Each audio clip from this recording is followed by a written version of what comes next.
3, 2, 1.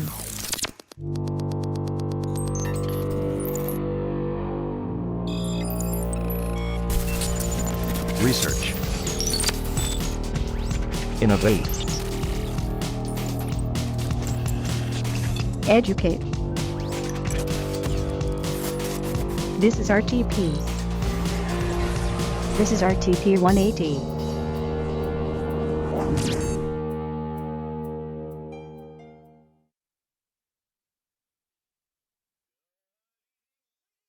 Gentlemen, and welcome to the Frontier on the campus of Research Triangle Park for RTP 180. How's everybody out there doing this evening?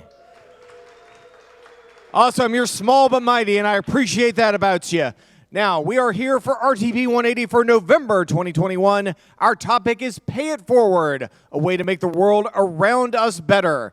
And the way this works is we will have 5 speakers who will be talking to you about that. But before we get started with that, I want to tell you a little bit about this building that you are in right now. Now, by a quick show of hands, how many people have never been to the Frontier before in your life? Please raise your hands if you've never been here. Awesome. Welcome to the Frontier.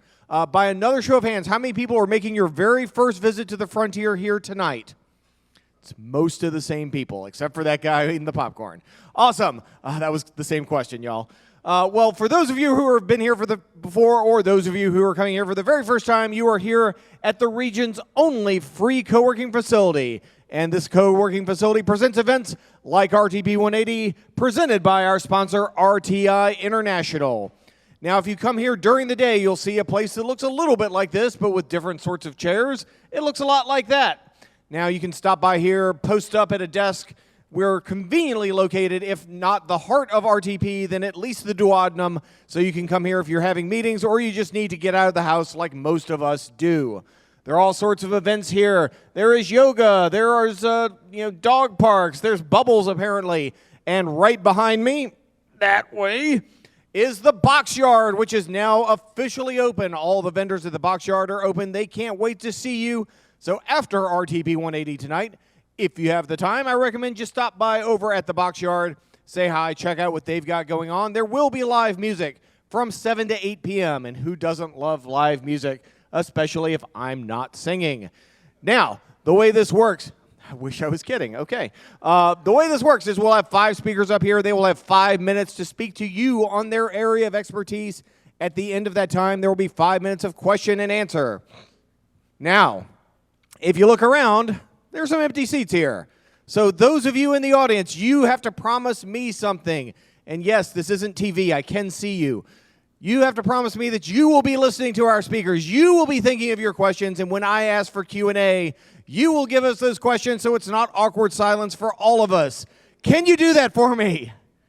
Awesome. It was muted, but I'll hold you to the contract there. Now, the subject is Pay It Forward. We've got 5 great speakers, and it is now time to meet our first speaker of the evening. She's originally from Goldston, North Carolina, which I've been informed is not Goldsboro, North Carolina. Got her doctorate at UNC Chapel Hill and is the co-founder and lead curator of We Are, which stands for Working to Extend Anti-Racist Education. Please welcome to the stage, Dr. Rhonda Taylor Bullock.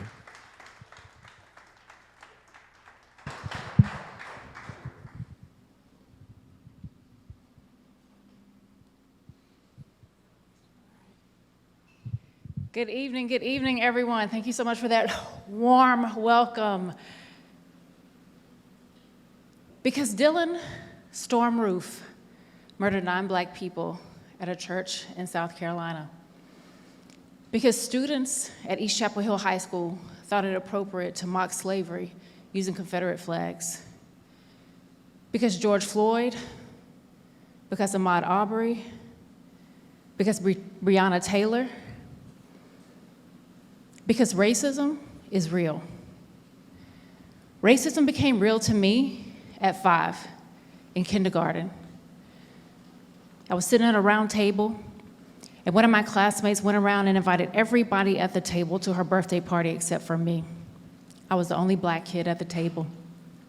So I just asked her, I noticed you invited everybody at the table to your birthday party except for me. Why did you do that? And she looked at me and she said, "You can't come to my birthday party because my dad said black people are not allowed in our home." I didn't understand what that meant. Remember, I'm 5. So I went home and I told my mom what happened. And I remember her head turning to look at my dad. I imagine she's shocked.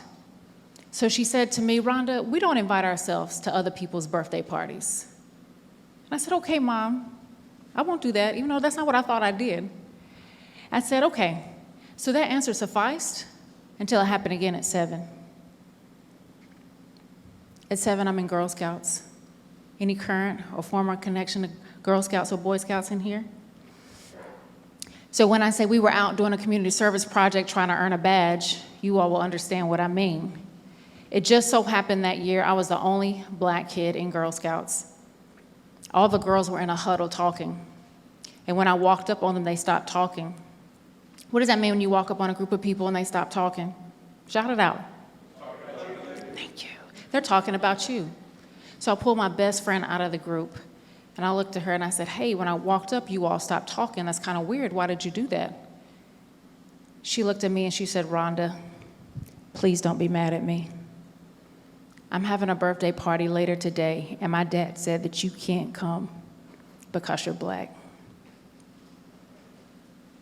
I understood more at 7 than I did at 5, or so I thought. At this point, I'm thinking something's wrong with me and my skin color because it's keeping me out of these spaces. So I went home, and this time I'm visibly upset because I got it. I knew what was happening. My mom saw me and asked me again what was wrong. So I told her. But that time her answer was different. That time she spoke with me about slavery. She spoke with me about Abraham Lincoln freeing the slaves. Although as adults we should know that relationship with Lincoln is a little more complex than what my mom could explain. She spoke with me about racism. And she spoke with me about white people hating black people based on the color of our skin.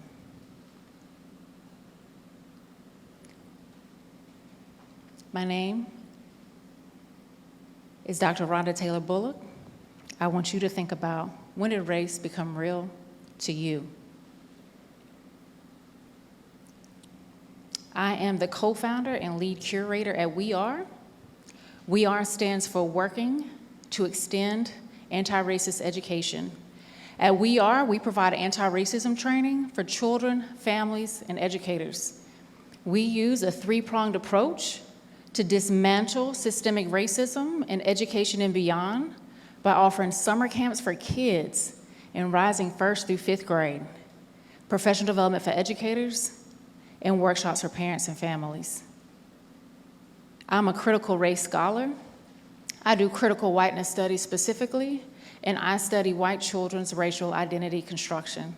And I use what I learn to implement in the work that we do with children, to implement in the work that we do with parents and families, and in the work that we do with educators. A lot of people often ask, how can we support this work that you do? We want to be a part of it. That wasn't always the case when we started back in the spring of 2015. But given everything that has happened in our country, more and more people want to be on the right side of history. They want to join movements. They want to join organizations. They want to be in a community of people fighting for justice, fighting for our health, fighting for our community. These are just a few ways that you can support our work at We Are. Become an advocate. It's free. You can do it. Right now in our country, there is a current movement against critical race theory. There's a current movement against talking about race and racism in schools and our communities. Counter that voice, counter that narrative, and be an advocate. Become a monthly sustainer of our work. Our work is a grassroots organization. We live and thrive off of people just like you who believe in the value of this work and who come together and give $5 here, $10 there, or just even their time. Then lastly, share our work with others. Go to our website, www.weare-nc.org. Join the movement, get involved, pass it along to your friends, pass it along to people in your community. This work is important, this work is relevant, this work is personal, and it should be personal to you too. At We Are, we believe that we're the ones we've been waiting for.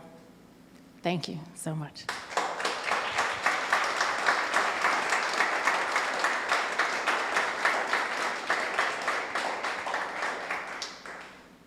The story really kind of hit home to me. I remember the exact moment I became aware of race. I was a second grader in rural Southern Virginia where I grew up, and my best friend was a black boy who rode my bus, Randy Richardson. And it was my birthday coming up. I made a list of people I wanted to come to my birthday party at the Pizza Hut because that was one of the few times we got to go there. And Randy was on the list because he's my best friend. And I remember my mom pulling me aside and saying, I don't think Randy can come to your birthday party because your grandma's going to be there and she wouldn't approve. And even today, that memory hits me like a truck. Because before that dividing line, we were just kids hanging out, being friends. After that dividing line, there was a difference. And I wish it hadn't happened. But it goes to illustrate that for me, and probably for a lot of you, we have those stories, which is why this is so important. So just a little personal anecdote from me. But we're here at Q&A time, so if you have questions on Dr. Rhonda's work and the work that she is doing out in the community, please raise your hand and I will bring the mic out to you. You can get a pair of sunglasses. That's true, sunglasses. All right, we have somebody down here. I'll put my mask on. Our first question right here in the middle.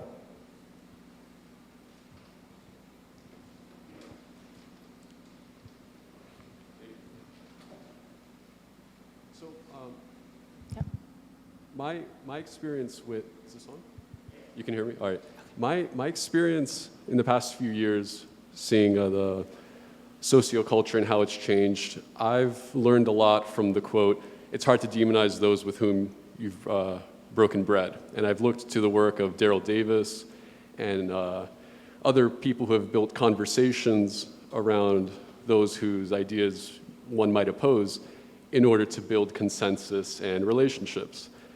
I always like, whenever I see projects like this, efforts like this, I like to see what our past ancestors or what other nations and cultures can teach us. So my question to you is,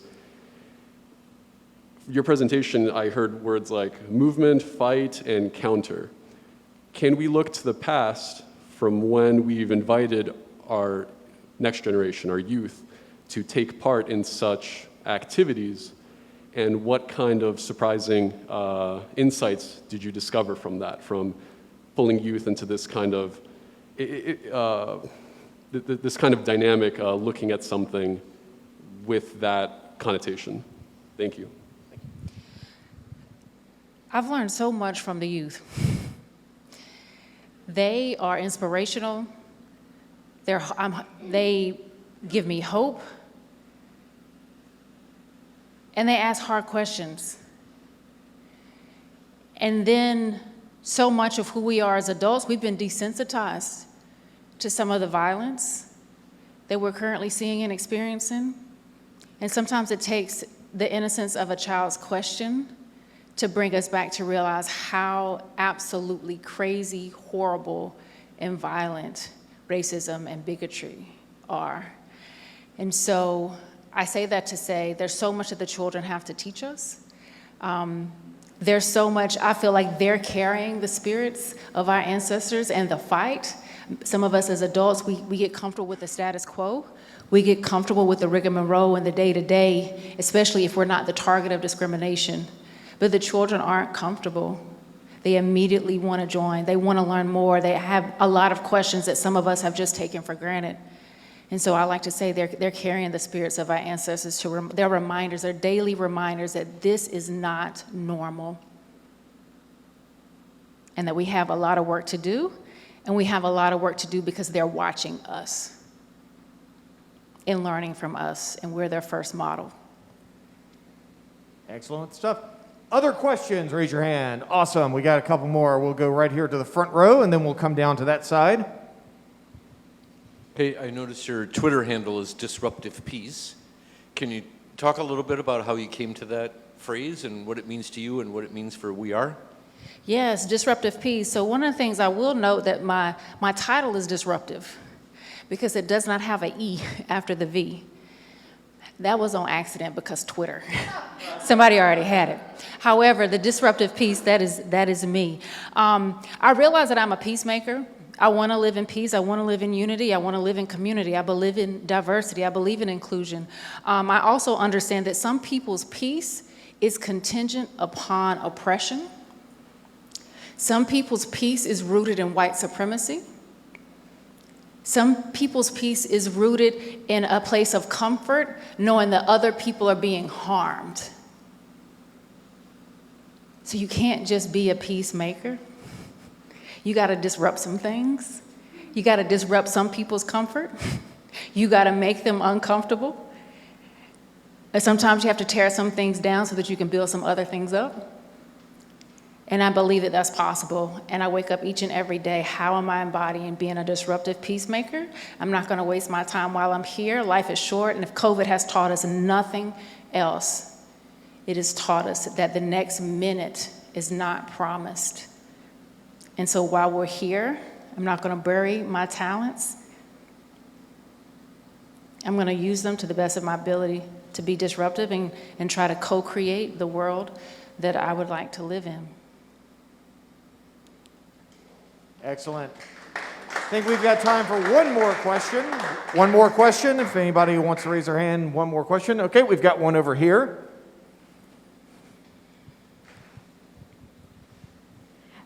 Your work is very powerful. What advice would you give to parents who feel uncomfortable approaching that conversation with their children? I guess maybe what are some strategies that you've seen be successful when people themselves are uncomfortable with the conversations of race? I would ask the parent, whose pain are you prioritizing? Whose pain are you prioritizing when we decide not to enter into this place of discomfort?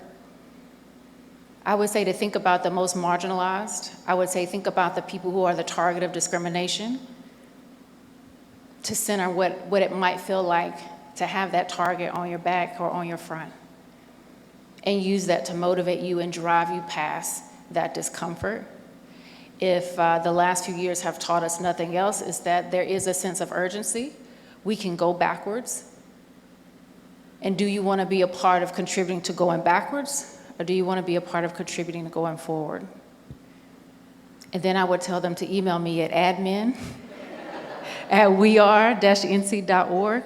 We do whole workshops with parents and families because that is a real question. A lot of people are battling discomfort and fear and uncertainty and don't want to mess up and don't want to make a mistake, and you don't want to say the wrong thing to your child and all these anxieties, and then all of a sudden you just avoid the conversation because it's too hard for us, the individual. So there are organizations like ours that are out there to help who have done the work. We have books that are accessible for us as adults to use with children. We have conversation starters. We have role plays to help support you along that journey. And some people might say, well, what's the point? You know, changing racism, trying to change this, all these things, it feels overwhelming. It's like, why are we even doing this?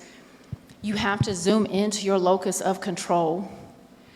You can't change the neighbor, can't change Washington or even Raleigh, but you have control over how you choose to raise your child.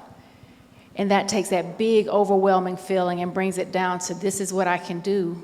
I can pour into my child and help my child to develop a healthy racial identity. And that's one of our key things that we do at We Are in working with our children. How do we help children foster healthy racial identities where they have a healthy love of themselves and a healthy love of those from whom they are different? And that's what our work is rooted in. So that's what I would tell that parent. All right, ladies and gentlemen, big hand for Dr. Rhonda Taylor Bullock.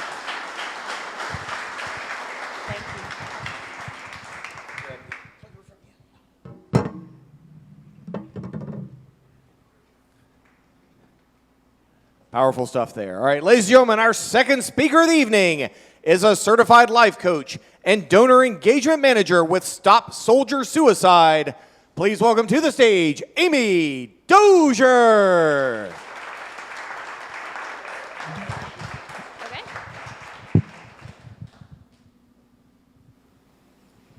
Thank you so much for having me to share a little bit about my why. It comes from an incredibly vulnerable place in my life. This is my husband, John. We married in 2006, immediately started a family, and began talking about our future. We had really big plans. My plans were cut really, really short. January 9th, 2008, I got a knock on the door from 3 soldiers at Fort Bragg. John and 6 other men had been killed earlier in the day by an IED in Iraq. Our daughter had just turned 1.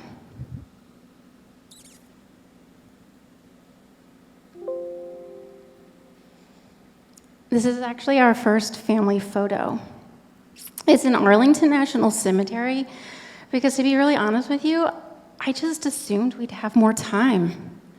But instead, we were wrapped up in the love and support of these amazing organizations in our community. And it is that support that really propelled me to want to give back to a community that had done so much for my family. So I went back to school, I got my master's degree, I continued my work with other families of the fallen, helping them find purpose in their pain. And then a couple of years ago, tragedy struck again. This is Nick. Nick served with my husband. Nick survived the blast that killed my husband. Nick also took his life. I will never forget that day. I was sitting at the park watching my daughter play on the jungle gym.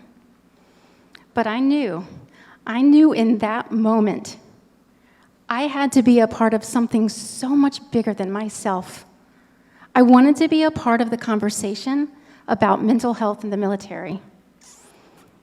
And I can tell you, it is no coincidence that I landed here at Stop Soldier Suicide. And tonight, I am so excited to share with you a project that we are working on. It's called the Black Box Project. I hope you'll watch this video with me. America is losing its warriors to suicide at a catastrophic rate. Most suicide prevention models don't address how to actually find those in crisis. We need insight into what the final days, hours, and minutes of crisis look like. Black Box Project is the solution. Like the black box used to determine the cause of an aircraft crash, our team of data experts securely collects, processes, and analyzes devices of veterans who've died by suicide. We wrap our arms around lost survivors, and when the time is right, we invite them to learn how device donation can prevent future losses.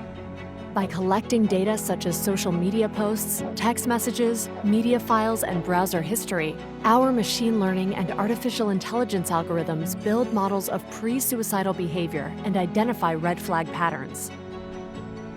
These insights empower us to rapidly deploy our life-saving services before it's too late. Once the data retrieval is complete, we return devices with all hardware and data intact. No warrior's death should be in vain. You can save lives and honor your loved one's legacy by donating their devices to Black Box Project. Learn more at stopsoldiersuicide.org/blackboxproject. At Stop Soldier Suicide, we have the absolute privilege of walking alongside the grief journey of so many courageous families that have shared the stories and the devices of their loved ones that have died by suicide. My job, well, I just get to love on the families, and it's pretty awesome. This is the Hicks family. They were recently honored at the New York Giants game, where they were given the game ball. They were honoring their son and brother, McCoy. And these are a few of the other faces that I get to learn about each and every day from these families that just share their hearts with me. They share the stories. They share the lives of these heroes, because we know a hero remembered never dies. And I look at these, and I think, again, you always think you have more time. But when it comes to stuff like making the memories, taking care of yourself, or even saving a life, right now is that time. And that's why Stop Soldier Suicide is here. Thank you.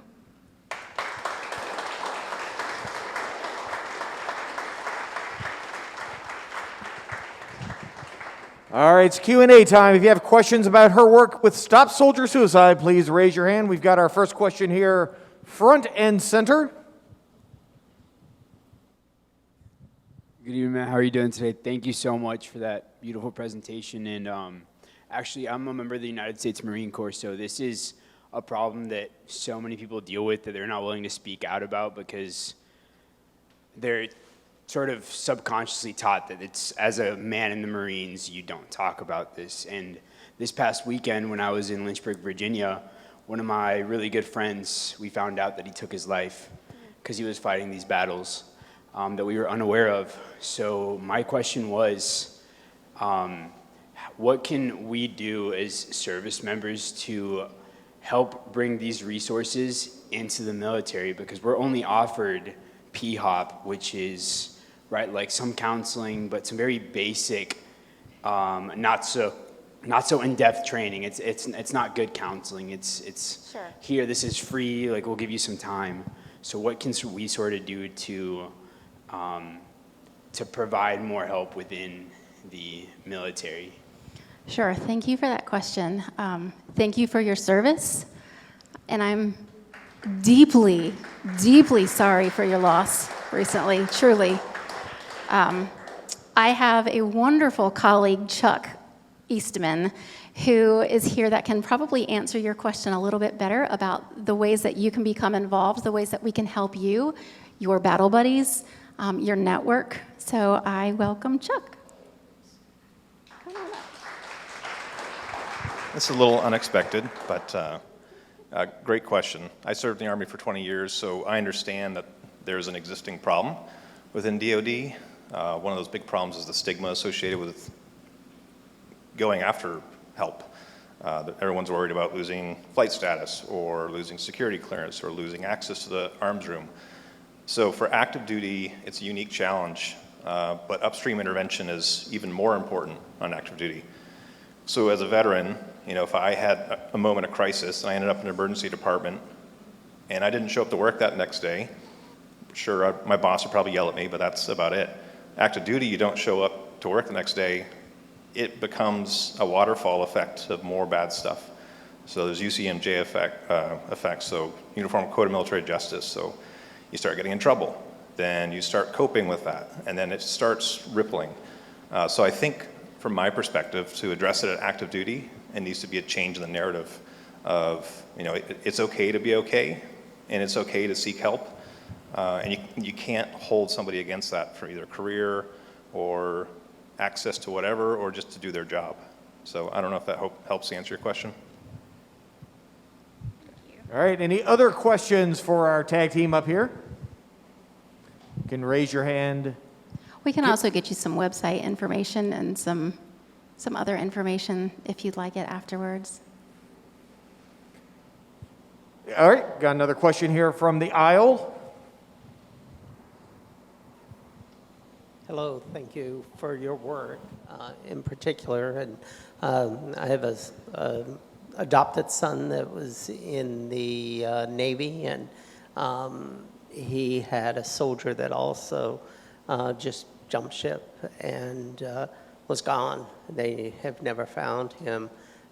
So do you work with the military in any way, or is this just with the families that have experienced this tragedy and loss? Or have your organization tried to work with the various service agencies that, Sure. you know? Sure. So personally, I only work with the families who have donated a device to our Black Box project. I work with those families to offer grief support. So my personal journey is just working with the families. As an organization, you know, to speak to Chuck's point, you know, there's there seems to be a lot of undue penalty that comes with asking for help. So we don't want to report that. We want to make sure that people feel safe coming to us, sharing their stories and their lives with us. So it's my understanding that we do not work with other agencies. We have a wonderful wellness coordination team that does intake, state-of-the-art assessments, and a wonderful program to work with these men and women, active duty or veteran, regardless of discharge status. And there is no reporting because we understand that sometimes you just need a place to go set your stuff down. And that's what we're here for. We're here to just carry your stuff with you. All right, our last question will be coming here from the other side of the aisle. So, from that video that you showed, do I understand correctly that you're collecting electronic data from soldiers who have committed suicide to try to identify patterns of behavior and language or whatever, and from that you're going to develop some sort of logarithm to scan the net and then perhaps pinpoint who is a likely next person to do this? Yes. So I'm trying to think of then what happens. Let's say you do this. Now, okay, for example, my son is a Navy doctor in Japan, and Thank you. He mentioned that he just had to deal with a suicide over there. So I'm thinking, so let's say you're scanning the web and you find what you think might be a danger signal. Where do you go with that? Do you go to the commander of that unit? Do you go to the hospital where it's assigned to that unit, or how do you, what is the next step once you identify a dangerous situation or result from this logarithm? Sure. So, as I said before, we will not report because we understand that there are some penalties that come with reporting, and we don't want to do that. So with this particular program, and there are people that are paid to do way bigger work than I could ever do. It's so far above my head, but from my understanding, kind of from where I sit, they can extract this data. They can use things like computational linguistics and AI and machine learning to find the trends over time. And with those trends, what we can do is kind of build a behavior model to kind of figure out what does this digital footprint look like? Where can we go? And then, if our tech people aren't great enough, we've got this incredible marketing team that, again, they're unicorns. They will somehow strategically market our services to go to where our most at-risk population is, and hopefully get to them before it's too late. That is my very layperson idea of how this goes, but I do have Tina back here who could probably share with you a little bit more about what that looks like on that side. But from where I sit, yes, we can use the data, we can build behavior models, and we can try to find the people before it's too late. All right, ladies and gentlemen, big hand for Amy Dozier.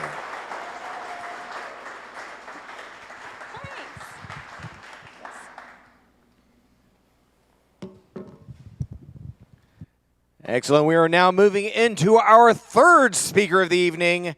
She's a community organizer from El Futuro, creating collective power to ensure fair treatment of immigrants in Durham. Please welcome to the stage, Cecilia Bara, Chamas.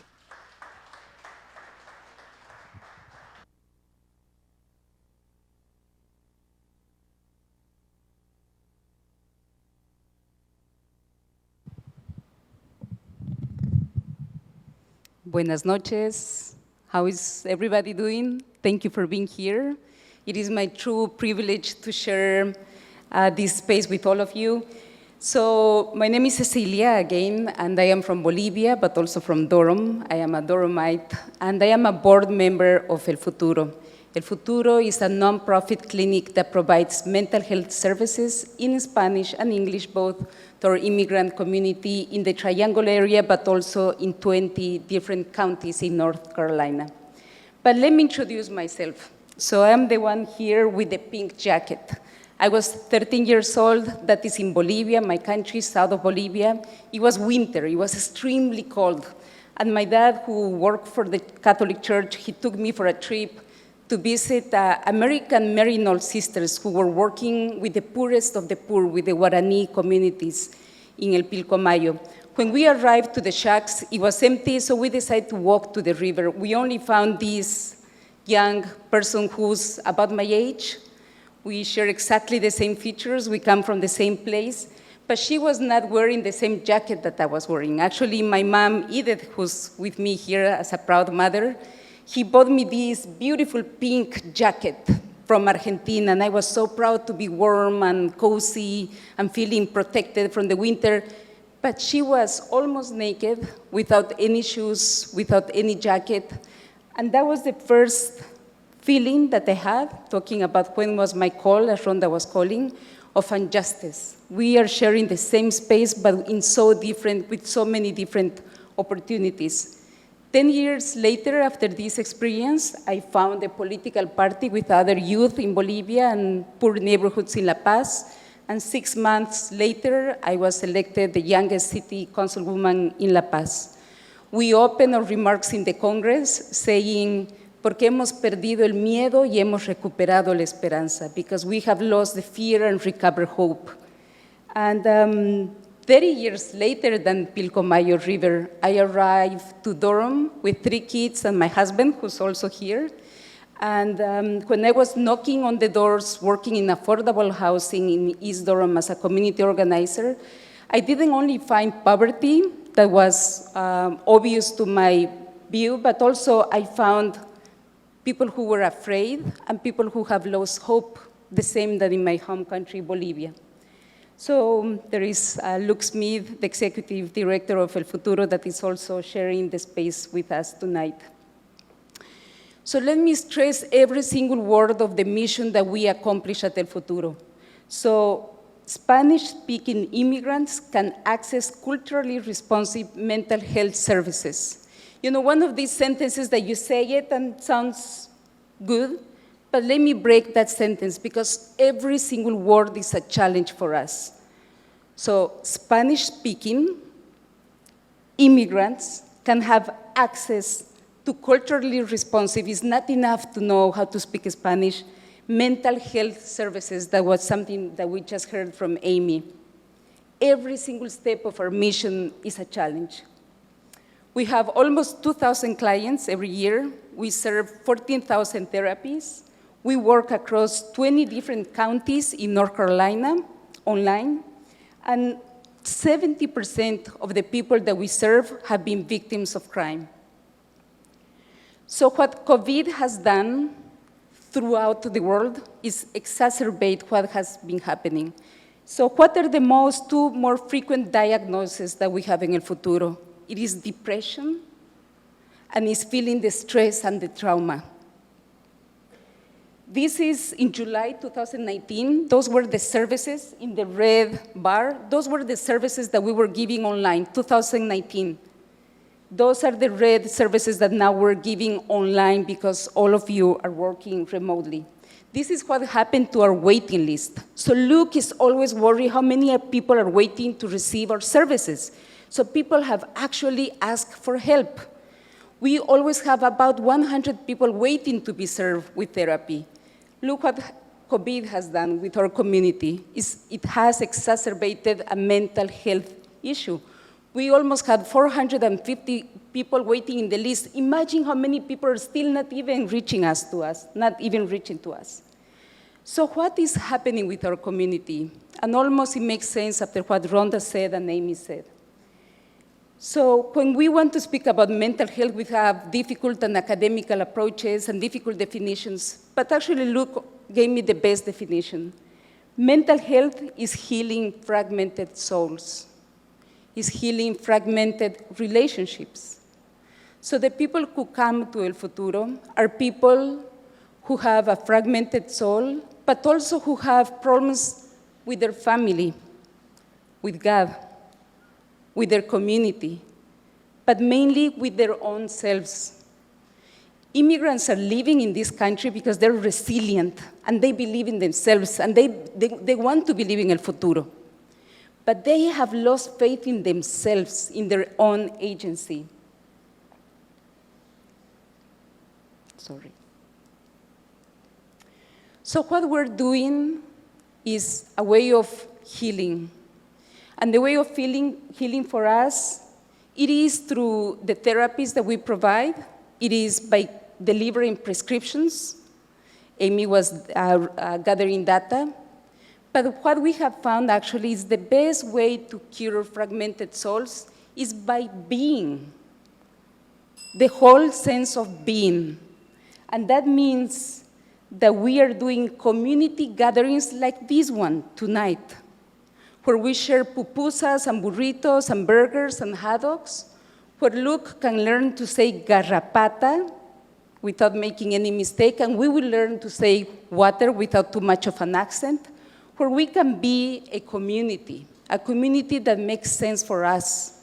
So this is the invitation to join El Futuro, to join what we do in the green areas, and we welcome you to our community, and that's a way of getting rid of the pink jacket, feeling the cold in our skin, and being part of a community. So all of you are welcome with us. Thank you.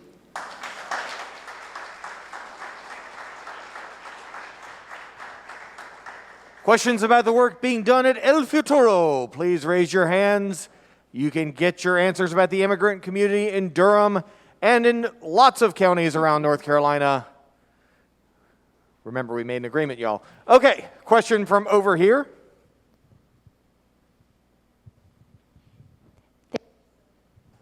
Oh, it's on. Thank you.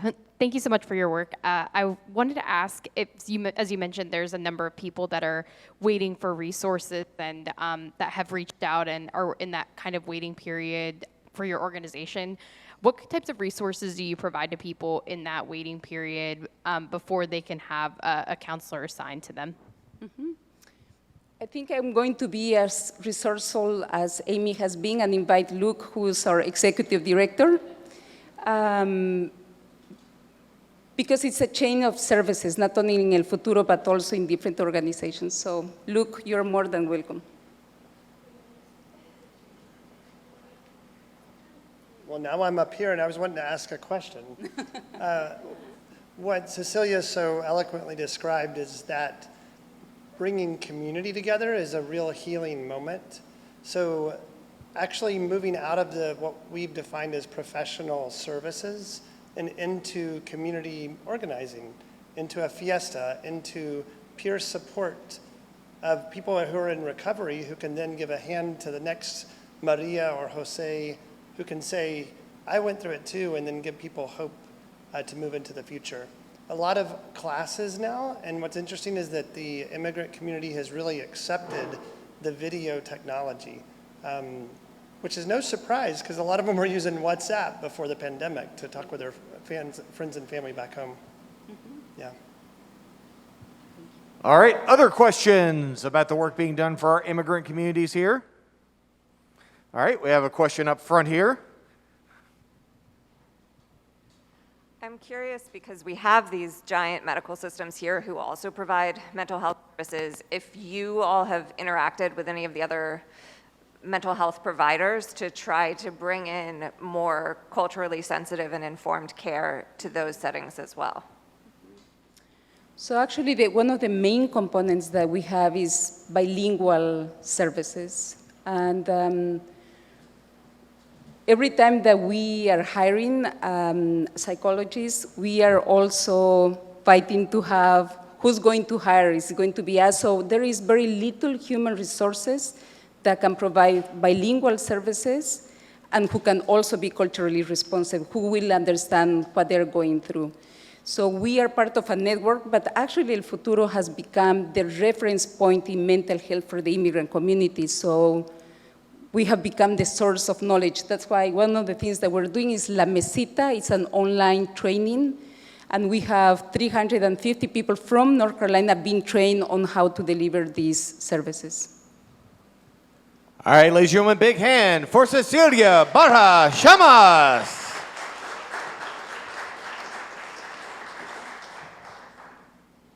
can talk into this one too.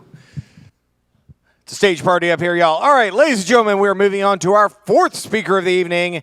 He's the CEO of the United Way of the Greater Triangle. Please welcome to the stage, Eric Guckian.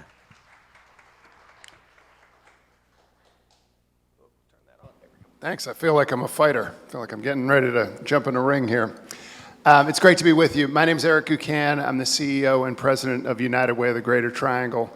And it's humbling to get up here and follow those acts and Amy coming after me. Tremendous group of leaders and people. I think they all deserve a round of applause, really, truly.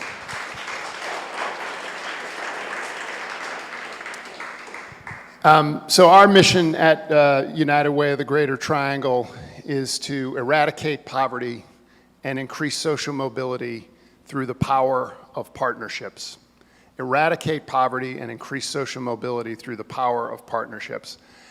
I'm aware that that's a damn near impossible mission. It's never been done really in the history of the world. But I believe that it can happen in the Triangle, and it's because of the social entrepreneurs that you're hearing from tonight. And we support over 90 other organizations, including the ones that you heard today. And it sounds like we have to think about supporting Stop Soldier Suicide. They're not currently on our list, but we would ask for you to apply. But it's I want to tell you a little bit about myself. Share some embarrassing 70s pictures, and talk a little bit about what brought me to the work and what my why is. But just before I move on, we have over 14,000 donors that give to United Way here in the Triangle, and the average gift is less than $300. So that speaks to a community that wants to give, that is giving, and that will continue to give. And we're also attracting a lot of national attention from folks like Mackenzie Scott and Peter Buffett, Warren Buffett's son.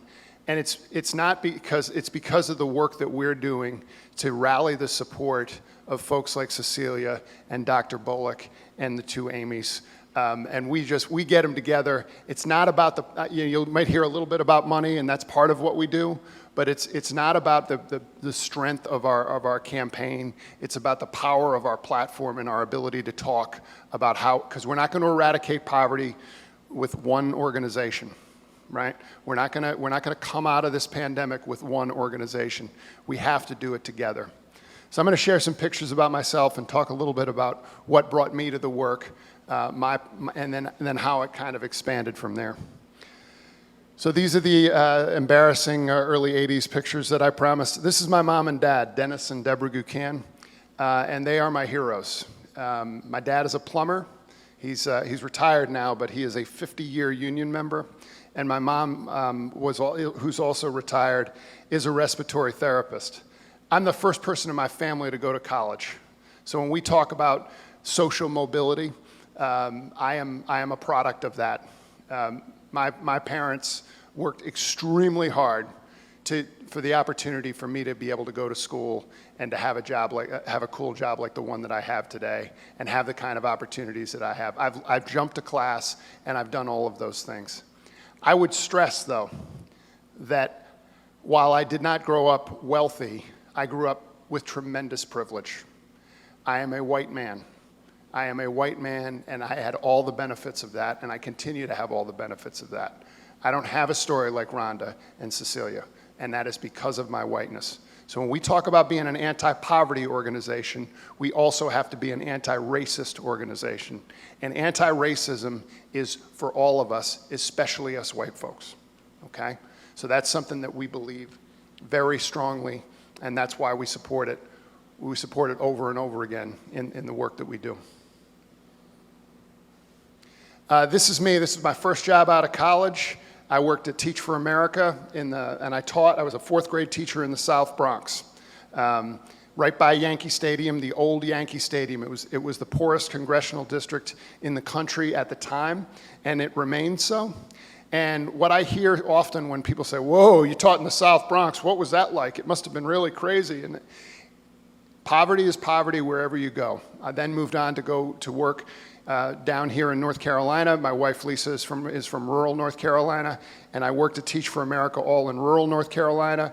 And I also had the privilege of being an advisor to governors of the state on both sides of the aisle for education.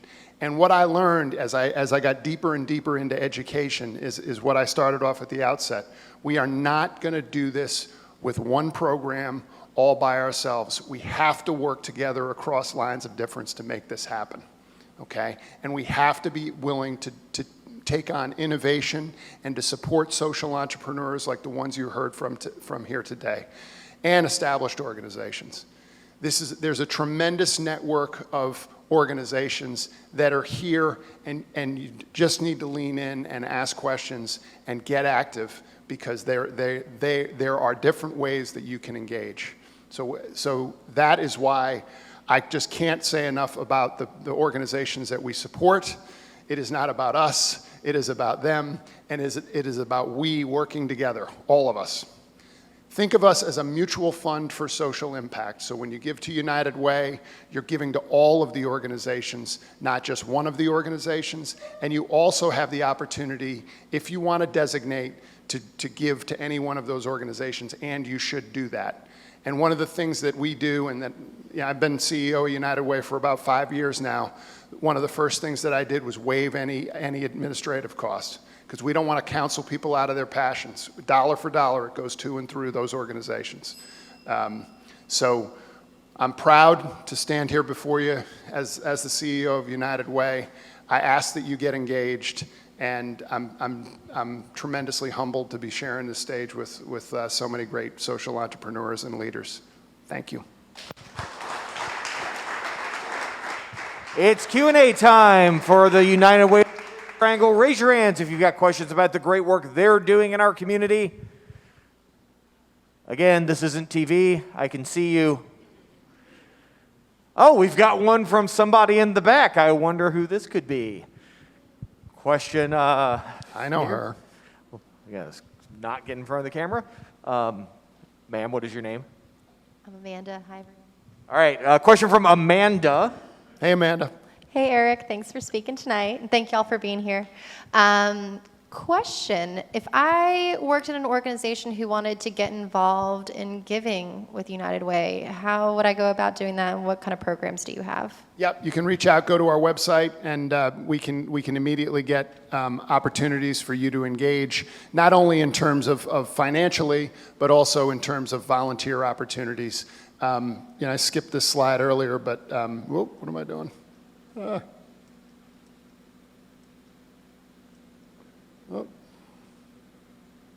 Oh, it's skipping it. We put $7.15 million into the into these organizations that I speak of, and these are these are the kind of things that occurred as a result. Parental engagement. You've heard so much about mental health. You're going to hear about literacy here soon enough. And we do that through the Rapid Response Fund. So we actually helped people. Not we, United Way, but we, this community, and through the dollars that we sent, 1.9 million times. So I think that's pretty powerful. So whether it be El Futuro and all those other different organizations, we were a part of that. So you can just go to a website. All right, next question from the gentleman in the blue mask here. Thank you, Eric. Hey, what's going on, Luke? So, do you have any special efforts around innovation? We're in this space here, and I know you're located here, but any special efforts around that, and any examples of that, if you do have that? Yeah, we've got a bunch. First, I'd start off with our 10 to Watch program, and Dr. Bullock is actually a member of our this year's class of 10 to Watch. About 3 years ago, we took a look at our portfolio, and less than 15% of the organizations that we supported were led by people of color. And that did not square with us. It did not square with our values. So we began our 10 to Watch model, where we chose, through a rigorous impact and data-based process, we chose 10 leaders who were either women and or people of color, organizations under $1 million. So fast forward 4 years later, our portfolio is now over 60% people of color, and that's not because I said it. It's because we actually built a process that was data-driven and community-driven. So we've made that kind of movement in just the last 4 years, and I'm extremely proud of that number. So that's one. The other one that we're building with, and we've got support from the Novo Foundation and Peter Buffett and Mackenzie Scott. It's a multi-year, multi-million dollars. It's called Neighborhood Impact, and that's getting more proximate to the problems that we're trying to solve by asking the people that are closest to it. So we believe in people, place, and proximity, and that's going to be a big part. That's going to be a big innovation for us moving forward. And our last question goes to the gentleman right here in the middle. Thank you for your service. Thank you for your support. Yes, so I've noticed that for a lot of the different organizations, y'all have been really trying to, in terms of leadership, you've been trying to expand the diversity within the leadership as well. But do you feel like the diversity impacts the leadership? I mean, could you not have just as good of a leadership with less diversity? Not that there's anything wrong with it, of course, but... It's a great question. I think all of us are leaders. And I also think that if we're going to be representative of the communities that we're serving in particular, most of the folks that are in poverty are people of color. And when 15% of your portfolio is people of color led, that doesn't square. So we needed to put our thumb on that scale. That being said, I think leaders come in all shapes, sizes, nationalities, backgrounds, and that's part of what makes us great. So we need all of it. As a white man, I'm pretty comfortable working in the space that I work in, but I also have to have humility about knowing that I will never experience what Dr. Bullock just described at the outset of this. I will never experience that as a white man. And it's important to recognize that as a leader who is representative of this entire community. All right, ladies and gentlemen, big hand for Eric Guckian. Thanks, man.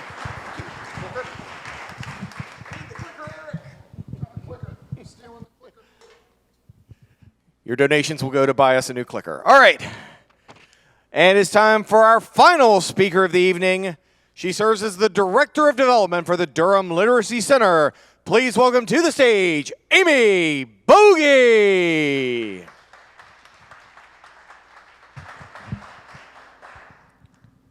All right, thank you very much. I unfortunately missed the memo about the embarrassing childhood photos. You won't be seeing any of mine. If you really want to see them, you can come see me later. I'll try to find some. I'm sure they exist on the internet.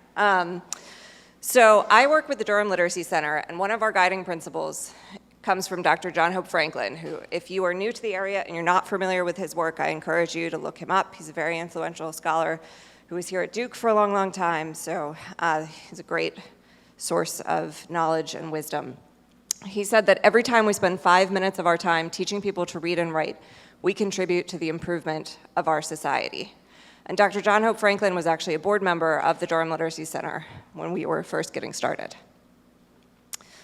So at the Durham Literacy Center, this guides all of our work. We provide tuition-free educational opportunities to adults in Durham ages 16 and up who are looking to improve their reading, writing, English language skills, as well as get vital credentials like their high school equivalency diplomas. Despite Durham's incredible prosperity over the last decades, there are so many Durham residents who have been left behind through this process. So you may not realize that even though we see all of what's happening here in RTP and so much growth in biotech and life sciences and other industries, according to census data, 12% of Durham adults over the age of 25 do not have a high school diploma. Those individuals are held back from obtaining living wage employment because they simply don't have the skills and credentials that they need to be a full participant in the economy as we move forward here as a community and grow. So in terms of why I do this work, I grew up here. I was born in Durham. I went to Durham Public Schools, and I've seen over the course of my life how much our community has grown and changed, and I've seen kids that I went to high school with who ended up dropping out, who have struggled. I've seen neighbors who have children who are in the same situation, and I've seen immigrants coming into our community who are not able to get jobs because they don't have the skills that they need. So this is what the Durham Literacy does every day. We serve over 500 adults each year through our programs, which include adult basic education, English for speakers of other languages, our Youth Achievement High School Equivalency Program, which is specifically for students ages 16 to 24, because those students are at a vital point where if they've dropped out of high school and they're not connected with school or work, they're going to be held back potentially for the rest of their lives economically. And we also provide digital literacy instruction, which, as you can imagine, has expanded dramatically throughout the pandemic, actually in part thanks to the United Way, who gave us a grant to buy Chromebooks for our students so that they can use them from home. So we are a very small organization. We're a community-based organization located in the Lakewood neighborhood over on Chapel Hill Road, actually right across the street from El Futuro. And we have a staff of 16 people, but we serve over 500 students a year. This is really only possible because of some incredible community members who volunteer their time with us every single week. Over 200 people volunteer to tutor in our programs each year. And they're providing one-on-one instruction, small group classes, mentoring, and other opportunities for our students so that they can reach, our students can reach their specific educational and career goals. These individuals are vital to everything that we do, and we're incredibly thankful for all of their contributions. So I wanted to share the story of one volunteer who's been working with us over the last couple of years, Dr. Subhashish Bhowmik. And he is a resident at Duke Hospital. He's originally from Bangladesh, and when his family moved here when Bash was a child, his parents were doctors in Bangladesh, and they were not able to recertify here to practice medicine in the United States. This is a really big issue for immigrants and foreign medical graduates coming to the US, and a lot of them end up here in Durham because we are the city of medicine. So what Bosch has been doing for some of our more advanced ESOL students is providing a class specifically geared towards foreign medical graduates so that they can learn the terminology that they need, the cultural information that they need, as well as information about the American medical system, because let's be honest, our system is really strange. And so that they have a chance to recertify either in their existing profession or in another one here and continue as medical professionals in the United States. One of his recent students was actually, she was a doctor in her native country, but here in the US, she decided to start with becoming a surgical assistant, and she recently passed the exam to become a surgical assistant and got a job working in a hospital in Atlanta. So we miss Irina terribly, but we're also incredibly excited for her success, and she's planning to continue her education and move up through the medical system now that she's here. So this is something that anyone can do. Any of you here in the room or watching from home can become a volunteer in our programs, and you can change someone's life through education. We provide all the training that you need. You do have to go through a training to learn our curriculum and learn how to teach someone the reading, writing, and English language skills required to help our students move forward. But it's something that, as I said, hundreds of Durham adults have decided to do each year. So if you'd like to learn more about those or other volunteer opportunities, you can visit our website at durhamliteracy.org/volunteer. You can also always make a donation. I'm the director of development. It's my job to ask you for money. So you can go to our website too at durhamliteracy.org/donate and learn more about how you can contribute monetarily or in other ways as well. So thank you so much. I hope that we will be seeing some of you at the Durham Literacy Center. We are providing a lot of remote options. So you can see there's a little screen grab there of one of our student and tutor pairs working on Zoom. So if you're working from home or if you're not comfortable with in-person, that is okay. We've got tons of opportunities for folks to get involved, whether they're online or at our center over on Chapel Hill Road. So thanks, and I hope to see you soon.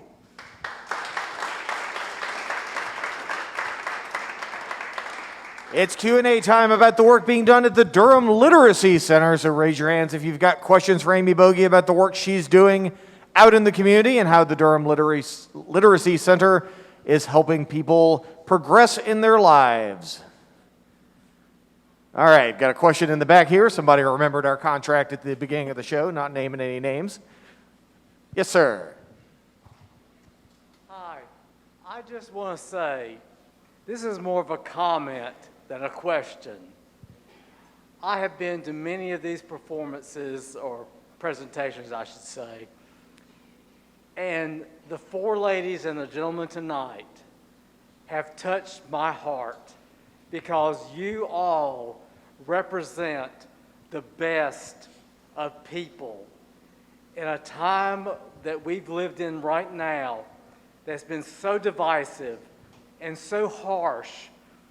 To see that there are people like you and all the other presenters tonight who really have the best at heart has moved me beyond words, I guess, that could describe it. I just want to say, for my children, for my future grandchildren, it's people like you all that give me hope that we can become a better nation, a better people, and that you all have dedicated your lives to such wonderful causes gives me hope for future generations. And for that, I want to thank you all five.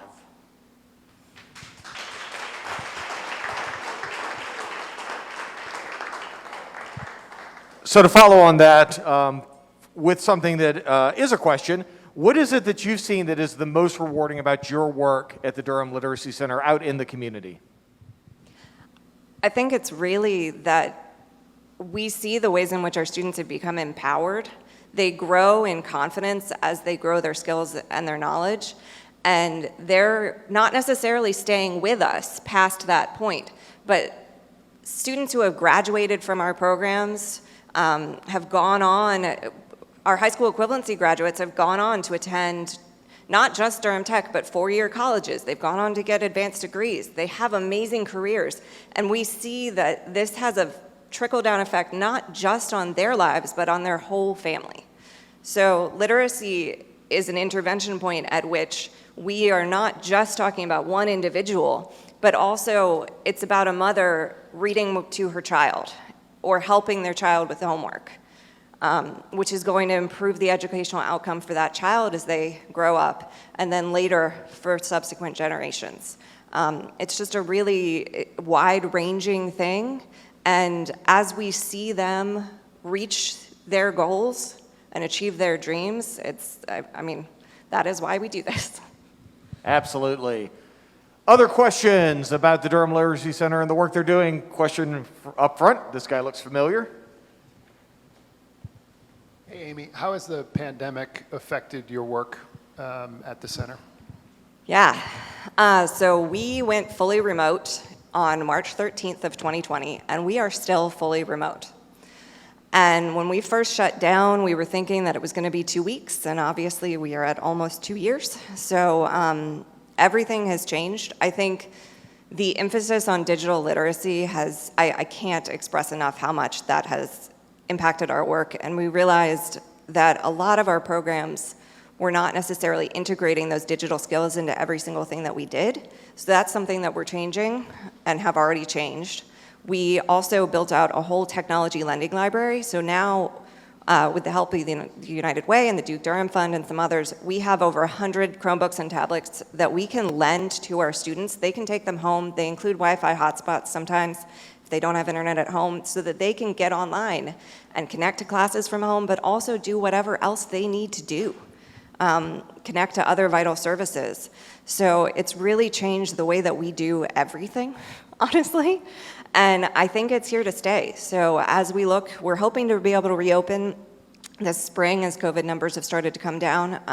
And we're planning to continue offering online options, because we've also heard from a lot of our students that meeting online is working well for them, because they can do it while they're at home with their children and they don't have to worry about childcare, or they can get online to an online learning platform and study while they're at work on their breaks. So it is working really well for some folks. There are some students who, often with learning disabilities, it's just not working for, and so we're excited to welcome them back into our center soon. All right, ladies and gentlemen, big hand for Amy Bogie.